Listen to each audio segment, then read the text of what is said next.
അസ്സലാമു അലൈക്കും വറഹ്മത്തുള്ളാഹി. പ്രിയ സഹോദരങ്ങളെ, ഇന്ന് ഞാൻ വന്നിരിക്കുന്നത്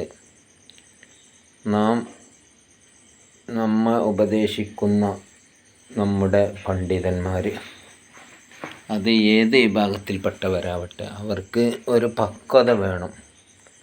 നമ്മൾ ബഹുസ്വര സമൂഹത്തിലാണ് ജീവിക്കുന്നത് എന്നെല്ലാവർക്കും അറിയാം.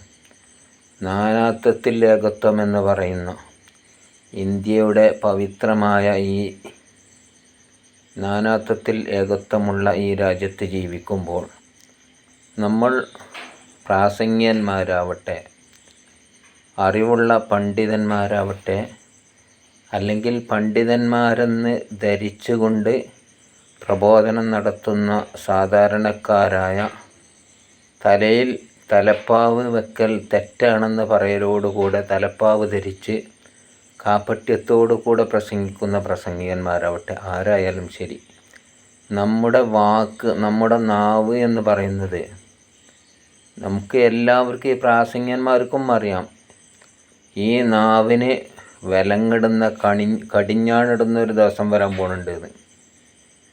ആ നാവ് കൊണ്ട് എന്തെങ്കിലും പറഞ്ഞ് വിട്ടാൽ അത് നാവ് കൊണ്ടുള്ള മുറിവ് ഒരിക്കലും ഉണങ്ങുകയില്ല എന്നെല്ലാവർക്കും അറിയാം. നേരെ മറിച്ച് ഒരു കത്തി കൊണ്ടുള്ള മുറിവ് അത് ഉണങ്ങിയേക്കാം, നാവ് കൊണ്ടുള്ള മുറിവ് അത് ഉണങ്ങുകയില്ല.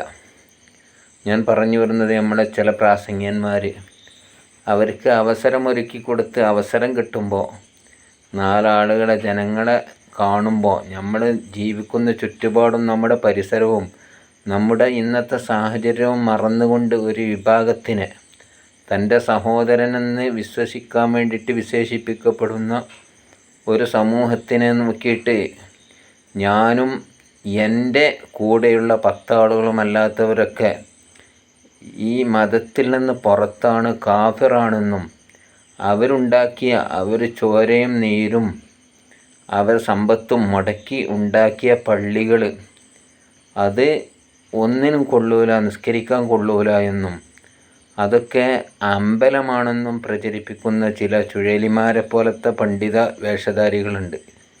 നമ്മൾ മനസ്സിലാക്കണം, ബഹുസ്വര സമൂഹത്തിൽ നമ്മൾ എന്തിനെങ്കിലോടൊക്കെ ഉപമിച്ചാൽ ഇത് നമ്മൾ പറയുന്നതിനേക്കാൾ ഇപ്പോൾ മറുപടി പറയുന്നത് അമുസ്ലിമീങ്ങളാണ്.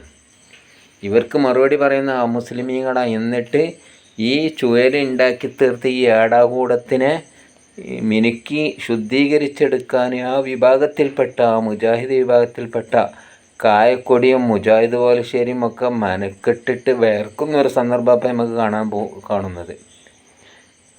എന്നതുപോലെ തെരീക്കത്തിൻ്റെ പേരിൽ ഒരു വിഭാഗത്തിനെ കടന്നാക്രമിച്ചുകൊണ്ട് ഒരു വിഭാഗത്തിനെ എന്ന് വെച്ചാൽ ചെറിയൊരു വിഭാഗം ഇവിടെയുള്ള ബഹുഭൂരിപക്ഷത്തിനെ കടന്നാക്രമിക്കുന്നു. ഞാൻ പറഞ്ഞു വരുന്നത്, ഇവർക്കൊക്കെ ഒരു പക്വത വേണം. അവൻ നിൽക്കുന്ന ഈ അവസ്ഥ ഒന്ന് ഓർത്തുകൊണ്ട് അവൻ്റെ ചിന്ത കൊടുത്ത്, നമ്മളെന്തല്ല ഇവിടെ ശാശ്വതമല്ല എന്ന് മനസ്സിലാക്കിക്കൊണ്ട് മറ്റുള്ളവരെ കുറ്റപ്പെടുത്താതെ സ്വയം നന്നാവാൻ വേണ്ടിയിട്ട് നമ്മൾ തയ്യാറായിട്ടില്ലെങ്കിൽ ഇതിനൊക്കെ വലിയ വില കൊടുക്കേണ്ടി വരും എന്നാണ് എനിക്ക് പറയാനുള്ളത്. നമുക്ക് നേരം വെളുക്കുന്നു, വൈകുന്നേരമാകുന്നു, ഇതിൻ്റെ ഇടയിൽ എന്തൊക്കെ ചെയ്തു തീർക്കാനുണ്ട്. നമ്മുടെ കാര്യങ്ങൾ, സ്വന്തം കാര്യങ്ങൾ എന്തൊക്കെ ചെയ്തു തീർക്കാനുണ്ട്. ഈ അറിവ് ഉണ്ടായിട്ട് കാര്യമുള്ള അറിവ് നാഫിയാവണം, ഉപകാരപ്രദമാവണം. ഉപകാരപ്രദമല്ലാത്ത ഇൽമിനെ തൊട്ടാണ് റസൂലുള്ളാഹി കാവൽ തേടാൻ പറയുന്നത്. ഇവരുടെ ഒന്നും ഇൽമു ഉപകാരപ്രദമല്ല എന്ന് ഇവരുടെ സംസാരം കൊണ്ടറിയാം. ഇവിടെയുള്ള സുന്നികൾ മുഴുവനും കാഫറുകളാണെന്നും, അതുമാത്രമല്ല അവരുടെ ആരാധനാലയങ്ങൾ നമ്മുടെ പാപ്പമാർ കെട്ടിപ്പടുത്തുയർത്ത അവരുടെ ഈമാനികാവേശം കൊണ്ട്, അന്നത്തെ പണ്ഡിതന്മാരുടെ പ്രസംഗം കേട്ടിട്ടുള്ള ഈമാനികാവേശം കൊണ്ട് വീട്ടിൽ അരിക്ക് വകയില്ലാതെ കഞ്ഞി വെച്ചാൽ അതിൽ നിന്ന് ഒരു വറ്റ് തപ്പിയെടുക്കുന്ന ആ കാലത്ത് അവരിലുള്ളത് പെറുക്കി കൊടുത്തുകൊണ്ടും കാതിലും കഴുത്തിലുമുള്ള സ്വർണങ്ങളൊക്കെ കൊടുത്തുകൊണ്ടും ഇവിടെ സ്ഥാപിച്ച പള്ളികൾ, ഇതൊന്നും നമുക്ക് അവിടെ നിസ്കരിക്കാൻ കൊള്ളൂല എന്നും അത് അമ്പലമാണെന്നൊക്കെ പ്രസംഗിച്ചാൽ അവിടെയുള്ള അവിടെയുള്ള ഖത്തീബുമാർ അമ്പലത്തിലെ പൂജാരിമാരെ പോലെയാണെന്ന് പ്രസംഗിക്കാൻ ഈ കിളവനായ ചുഴലി ഈ സുന്നികളുടെ ഭക്ഷണം കഴിച്ച് സുന്നികളുടെ ദർസിൽ ഓതി പഠിച്ച് ഈ തടിച്ച് മൂട്ടയെപ്പോലെ വീർത്ത ഒരു സന്ദർഭത്തിൽ അവസാനം ഇവനെന്ത് ചെയ്യാണ്, പാല് കൊടുത്ത കൈക്ക് പാമ്പ് കടിച്ചു എന്ന് പറയുന്നത് പോലെ സുന്നികളെ അടച്ചാക്ഷേപിക്കുക. അയാൾക്കൊക്കെ ഒന്ന് അടങ്ങി ഒതുങ്ങിയിരുന്നൂടെ? മരിക്കാനായില്ലേ? ഒന്നുമില്ലെങ്കിൽ പ്രായത്രായില്ലേ? എന്തിനാണ് ഈ കാപട്യം? തലയിൽ കെട്ടൽ സുന്നത്തില്ല എന്ന് പറയുന്ന ഒരു വിഭാഗത്തിൻ്റെ കൂടെ തലയിൽ കെട്ടൊക്കെ കെട്ടിയാണ് മനുഷ്യന്മാരെ പറ്റിക്കാൻ വേണ്ടി നടക്കുന്ന ഈ തെറിപ്രാസംഗി തന്നെ. ഇയാളൊന്നും നിലനില തുടങ്ങിയത് എന്തൊരു കാര്യം, എന്തൊരു ഇജ്ജത്ത് നമ്മൾക്കുണ്ടാവണോ അതിനൊക്കെ ഇദ്ദേഹം എതിർക്കുക ചെയ്യുന്നത്. മുമ്പ് ഒരു പ്രസംഗം നടത്തി ഇയാൾ വിവാദിതമായത് പല പ്രസംഗങ്ങളും സുന്നികളെ കാഫറാക്കുക മാത്രമല്ല ചെയ്യുന്നത്. ഇവിടെ ഈ ഫലസ്തീനിൽ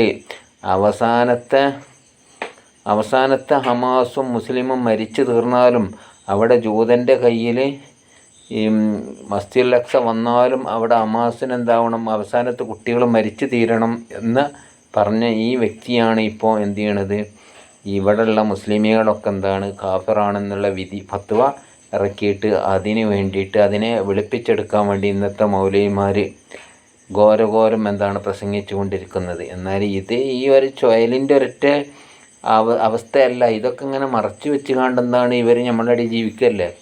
ബഹുമാനപ്പെട്ട ഇ.കെ. അസം മുസ്ലിയാർ മരിക്കണ സമയത്തല്ലേ, മരിക്കാൻ വേണ്ടി കിടക്കുന്ന സമയത്തല്ലേ ഇ.കെ. അസം മുസ്ലിയാർ അസ്ലിം തസ്ലിം എന്ന് പറഞ്ഞുകൊണ്ട് ഇവിടെയുള്ള വഹാബി പുരോഹിതനായിരുന്ന ഉമർ മൗലവി കത്താണ് കൊടുത്ത, വെളിയങ്കോട് ഉമർ മൗലവി കത്ത് കൊടുത്തയച്ചത്.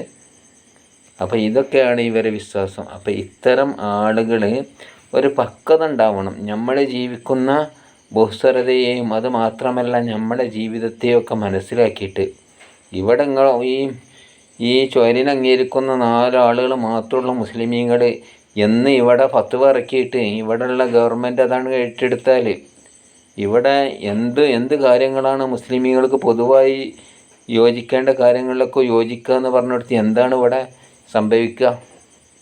പൗരത്വ നിയമം, മറ്റുള്ള നിയമങ്ങൾ, മുത്തലാഖ്, ഇങ്ങനത്തെ കാര്യങ്ങളൊക്കെ വരുമ്പം മുസ്ലിമീങ്ങൾ യോജിക്കാൻ നിങ്ങൾ മുസ്ലിമീങ്ങളല്ല എന്ന് സ്ഥിരീകരിക്കാൻ ഇവർക്ക് ഇങ്ങനത്തെ ഞാനൂലുകളുടെ ഫത്വ മതി. ഇതാ നിങ്ങൾ കൊടുത്ത ഫത്വ ഈ ഞാനൂലുകൾ കൊടുക്കണ ഫത്വ മതി. അപ്പം ഇവർ എടുത്ത് കയ്യിൽ വെച്ചത് എന്താണ്, നീർക്കോലിനെയല്ല, വളരെ വിഷമുള്ള മൂർഖൻ പാമ്പിനെയാണെന്ന് മനസ്സിലാക്കണം. ഈ ചുഴലിനൊക്കെ എന്താണ് ഇരുത്തേണ്ടി ഇരുത്തണം. ഈ കളവനൊക്കെ എന്താണ് പ്രായമായാലും ആ സ്ഥാനത്ത് നിന്ന് തട്ടിയിട്ട് അയാളെന്താണ് അയാളൊക്കെ എന്താണ് വിശ്രമജീവിതം നയിക്കട്ടെ. ആ സ്ഥാനത്ത് പക്വതയുള്ള ആളുകൾ വരട്ടെ. ഞങ്ങളൊക്കെ സുന്നികളൊക്കെ മുശ്രിക്കീങ്ങളെന്ന് തന്നെയാണ് നിങ്ങളുടെ വിശ്വാസമെങ്കിലും പരസ്യമായിട്ട് ഇങ്ങനെ പറയണോ? പാണക്കാട് തങ്ങളടക്കമുള്ള ആളുകൾ ഞങ്ങൾ മുശ്രിക്കാക്കിയിട്ടുണ്ട്, കാഫറാണെന്ന് പറഞ്ഞിട്ടുണ്ട്. ഞങ്ങളൊന്നും നിങ്ങളുടെ മതത്തിൽ പെട്ടതല്ല എന്ന് പറയലോടുകൂടെ തന്നെ ഞങ്ങൾക്കുള്ളൊരു ഞങ്ങൾക്ക് ഞങ്ങളുടെ റസൂല് പഠിപ്പിച്ച ഒരു ഇതുണ്ട്. അപ്പോൾ അതിനനുസരിച്ചാണ് നിങ്ങളൊക്കെ ഞങ്ങൾ അംഗീകരിക്കുന്നത്. എത്രത്തോളം നിങ്ങളുടെ സുന്നി സംഘടനകളെ, മുസ്ലിം സംഘടനകളെ, സമസ്തനൊക്കെ നിങ്ങൾ എന്തൊക്കെ വിമർശിച്ചു? ഈ മൗലവി ഇപ്പം ഇതേ ചുഴലിയല്ല കായക്കൊടിയാണല്ലോ പറഞ്ഞത്. ഇപ്പം മലപ്പുറം ജില്ലയിൽ സമസ്ത തന്നെ പറഞ്ഞിട്ട് ലീഗ് ജയിച്ചില്ലാന്ന്. സമസ്ത എന്തേ ലീഗിനെ തോൽപ്പിക്കണം എന്ന് പറഞ്ഞാൽ ഇവിടെ ഈ മുസ്ലിം ലീഗ് ജയിച്ചത് ഇവിടെ സുന്നികളും സമസ്തൻ്റെയും വോട്ട് കൊണ്ടല്ലേ, അല്ലെങ്കിൽ ഇവിടെ പരാജയപ്പെട്ടു പോകില്ലേ. അപ്പം എന്താണ് അറിയോ, ഈ സുന്നികളെ തകർക്കലോടുകൂടെ തന്നെ ലീഗിനും കൂടി തകർക്കാനുള്ള ഒരു ചിന്താഗതിയാണ് ഈ കായക്കൊടിനെ പോലത്തവരൊക്കെ വെച്ച് പുലർത്തുന്നത്. അപ്പോൾ ഇവരെ കരുതിയിരിക്കുക, അതവരെ ഷെറിൽ നിന്ന് കാക്കട്ടെ എന്ന് പ്രാർത്ഥിച്ചുകൊണ്ട് നല്ലത് പറയാനും നല്ലത് ചിന്തിക്കാനും നല്ലതിൻ്റെ കൂടെ കൂടാനും നമുക്കത് തൗഫീക്ക് ചെയ്യട്ടെ എന്ന് പറഞ്ഞുകൊണ്ട് നിർത്തുന്നു. എൻ്റെ ചാനൽ ആദ്യമായിട്ടാണ് കാണുന്നതെങ്കിൽ സബ്സ്ക്രൈബ് ചെയ്യുക എന്ന് പറഞ്ഞ് നിർത്തുന്നു.